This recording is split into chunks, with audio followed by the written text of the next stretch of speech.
اللہ سے راز و نیاز کی باتیں، جو باتیں بندہ کسی سے نہیں کر سکتا وہ اپنے رب سے ڈائریکٹ کرتا ہے، اپنے دل کے سارے دکھڑے اپنے رب کی دہلیز پہ رکھتا ہے اور اپنی ساری ضرورتیں مالک کی چوکھٹ پہ رکھ دیتا ہے، اور اس سے مانگتے ہوئے بندے کو شرم نہیں آتی، حیا نہیں آتا، بلکہ اس سے مانگتے ہوئے فخر محسوس ہو رہا ہوتا ہے کہ میں اپنے رب سے مانگ رہا ہوں۔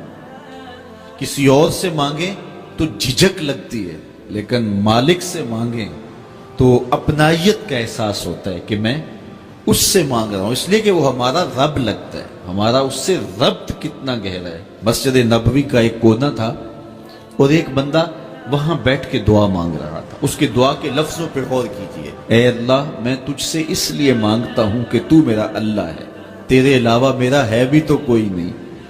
تو یہ وہ دعا مانگ رہا تھا اور مسجد نبوی کے کونے میں بیٹھا تھا۔ حضور نے دیکھا تو ایک صحابی سے کہا، وہ جو دعا مانگ رہا ہے اس کو جا کے بتا دو تمہاری دعا قبول ہو گئی ہے۔ وہ مانگ اس ڈھب سے رہا ہے۔ تو یہ دعا اپنے رب سے نیاز ہے، دعا خود عبادت ہے۔ جب تمہاری ضرورتوں کا کفیل وہ ہے تو پھر اس سے نہیں مانگیں گے تو کس سے مانگیں گے؟ اور جب اس سے بندہ مانگتا ہے تو پھر وہ مانگنے والے کی لاج بھی رکھتا ہے۔ ان ربکم حیی کریم یستحیی من عبدہ اذا رفع یدہ ان یردہما صفرا۔ تمہارا رب حیا کرنے والا کریم ہے، جب بندے اس کے سامنے ہاتھ پھیلا کے دعا مانگتے ہیں اللہ فرماتا ہے مجھے شرم آتی ہے ان کے اٹھے ہوئے ہاتھ خالی کیسے موڑوں۔ جب انہوں نے مجھ سے مانگا ہے تو میں نے بھی نہ دیا تو کون دے گا؟ میں ایک سادی سی بات کرتا ہوں، اتنے لوگ جتنے لوگ یہاں بیٹھے ہیں اگر کسی دنیا دار کے ڈیرے پہ چلے جائیں اور اس سے کوئی چیز طلب کریں اور وہ دینے کی استطاعت رکھتا ہو تو وہ کیا خالی لٹائے گا؟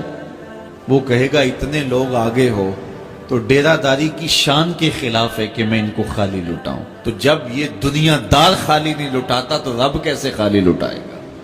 جب بندے اس کی دہلیز پہ چل کے آ جائیں تو وہ بندوں کی ضرورتوں کا کفیل ہے اور ان کے ہر درد کو جانتا ہے اور ان کی ضرورتوں کو پورا کرتا ہے۔ علماء نے کہا دعا ہر صورت قبول ہوتی ہے، یا تو یہ ہے کہ فوراً قبول ہو جاتی ہے، جو مانگا فوراً مل گیا، اور کبھی ایسا ہوتا ہے کہ فوراً نہیں ملتا، حکمت ہوتی ہے اور فوری دینا مناسب نہیں ہوتا تو اس کو فوری نہیں دیا جاتا، لیکن دعا بعد میں کچھ عرصے کے بعد اس کی ڈیمانڈ پوری کر دی جاتی ہے۔ اور کبھی ایسا ہوتا ہے نہ فوری دیا جاتا ہے نہ بدیر دیا جاتا ہے، اس دعا کو ذخیرہ کر لیا جاتا ہے اور حشر کے دن اس کا بدلہ دیا جائے گا۔ اور روایت میں آتا ہے حشر کے دن جب ان دعاؤں کا بدلہ دیا جائے گا جن کا بدلہ دنیا میں نہیں ملا تھا تو لوگ آرزو کریں گے کاش کہ دنیا میں کوئی دعا قبول ہی نہ ہوئی ہوتی، سارے صلے آخرت میں ملتے۔ اللہ اکبر۔ کبھی ایسا ہوتا ہے جو مانگا جاتا ہے وہ نہیں دیا جاتا، اس کے بدلے میں کچھ اور چیز دے دی جاتی ہے جو اس کی ضرورت ہوتی ہے اور جو اس کے لیے مناسب ہوتی ہے۔ وہ کچھ اور مانگ رہا ہوتا ہے لیکن اللہ اپنی حکمت کے تحت اسے کچھ اور عطا کر دیتا ہے۔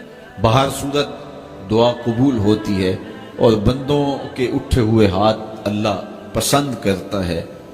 آج یہ بھی بحث چلتی ہے نہیں مانگنا چاہیے، فلاں وقت میں نہیں مانگنا چاہیے، تو وہ کہتا ہے مجھ سے مانگو جب بھی مانگو، میرا دست کرم تمہیں دینے پہ آمادہ ہے۔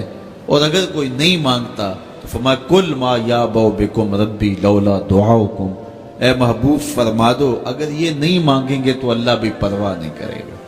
مانگنا تمہاری ضرورت ہے، اگر تم مانگتے رہو گے تمہاری جھولیاں بھرتا رہے گا، اور اگر تمہیں اسے نہیں پکارو گے تو وہ بھی تمہاری پرواہ نہیں کرے گا۔ تو اس کے حضور دعائیں مانگو۔